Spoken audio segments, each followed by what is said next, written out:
Two new track saws from Festool, the TSV 60 KEB and the TS 60 KEB. If you're watching this, you're probably wondering which one's best for me in my shop, and in this video, I'm going to help you decide. Festool recently released the TS 60 KEB saw and has unlocked new potential for me inside and outside the shop. I've used Festool track saws now in and out of the shop for 20 years, and I want to show you some features that really stood out to me about the new product line. First is the cutting depth. This saw has a cutting depth of 2 7/16 inches. The angles are from -1 degrees all the way up to 47 that the saw can cut. It also features a brushless motor with a dedicated cord, and it has the kickback stop technology. The motor has a variable speed.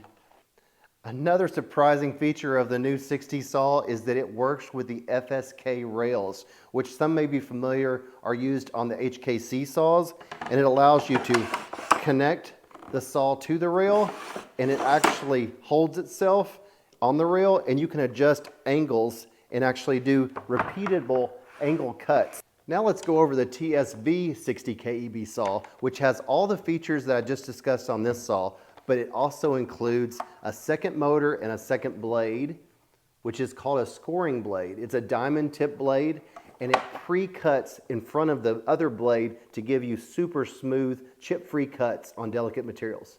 This saw also has easy to adjust indicator dials, left and right, up and down, that you can adjust the scoring blade, the tracking level to be in line with the blade, as well as how deep the scoring blade cuts. My good friend Sedge gave me a really great tip on adjusting the scoring blade. He said to zero it down to the material you're cutting, and then once it's almost touching the surface, click down 3 clicks, and that works perfectly. I want to tell a little story that makes me appreciate this saw so much more. I once had the opportunity to do a project. It was 2 desks that were melamine. They were white edge banded, simple, across the top, 2 down, very modern. It's like, this is going to be an easy job. But that's when, I shouldn't have ever said that, because when I cut it, although it looked perfect, once I edge banded the edge, the melamine, you saw every single little speck of chip out. I ended up having to get a paint match and touch up every little dot. I spent more time on touch up of the edges than I did building the project. I would have given anything at the time to have this saw with a scoring blade to eliminate that chip out. It would have saved me a ton of time. Let me show you what I'm talking about with this demo. Here's a money-saving tip for you. That is to make sure that you're aware that this saw does not cut the splinter guards at the same depth from the rail as all the other saws. And the reason is because of the technology needed for the scoring blade. And I can show you right here the difference.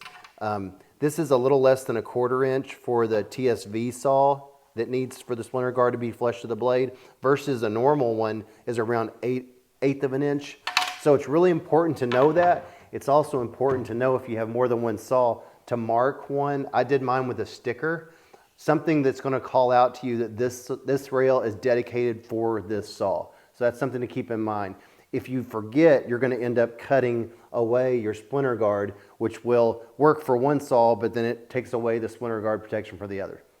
Now for the demo, let's do 2 cuts with both of the saws. And thinking of my last tip that I gave you, I want to make sure that I pair this saw with this rail and this one with this rail, because normally I'm not using 2 on the same workpiece, and that can get confusing really quick.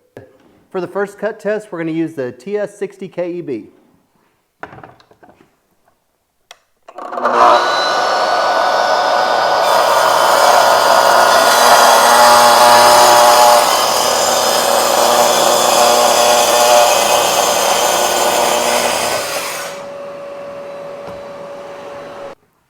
Okay, if you can zoom in here, you can see that on white melamine, it calls out every imperfection, and that's what I learned when I was doing that project.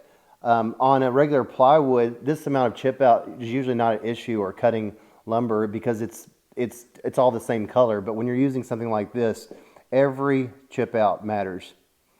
Okay, now I am switching rails, remembering to switch rails and not use the same one.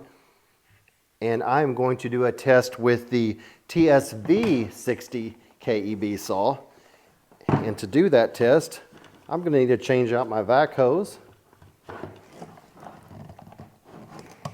and change out my power. Okay, let's cut with this saw and see how it does.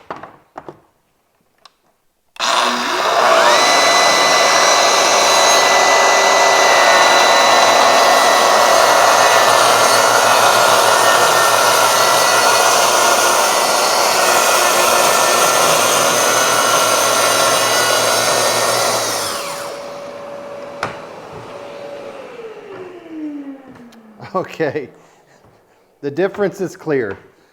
Check out the quality of this cut, and I cannot see any chip out at all from it. And also, if you come around here and look, you can see the scoring blade. Here's the scoring blade that runs from here to here, where I stopped the blade. So the scoring blade is cutting from there to there, and this is the other one. So that scoring blade just perfectly cuts the surface, and it actually runs around this way. The rotation is that direction, and then the saw blade is this direction. Wow, that's impressive.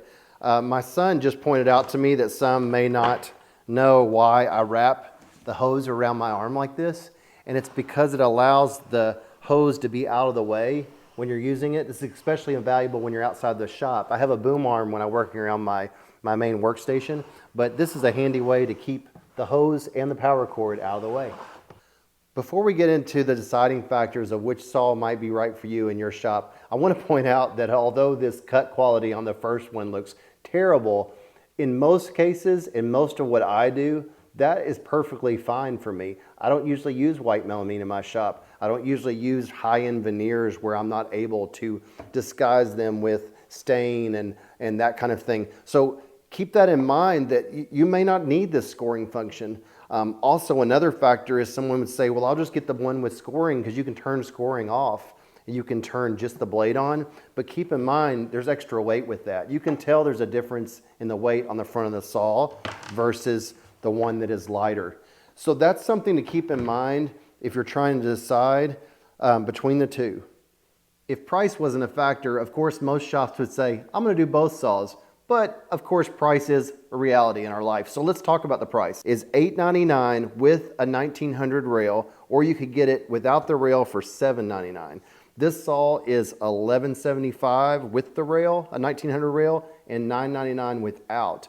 And keep in mind, that's pricing as of October 2023.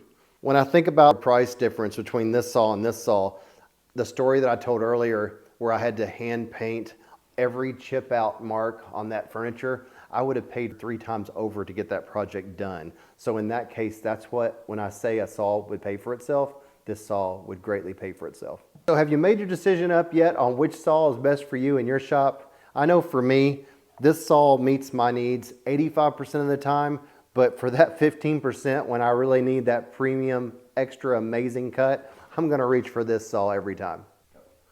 Hope this review of the different features of the saws help you make a decision for what's best for you in your shop. If you have any questions that I may not have covered, feel free to drop me a line in the comments and I'll respond back to you as soon as possible. Thank you for watching, and be sure to like and subscribe, and good luck on your future cutting endeavors.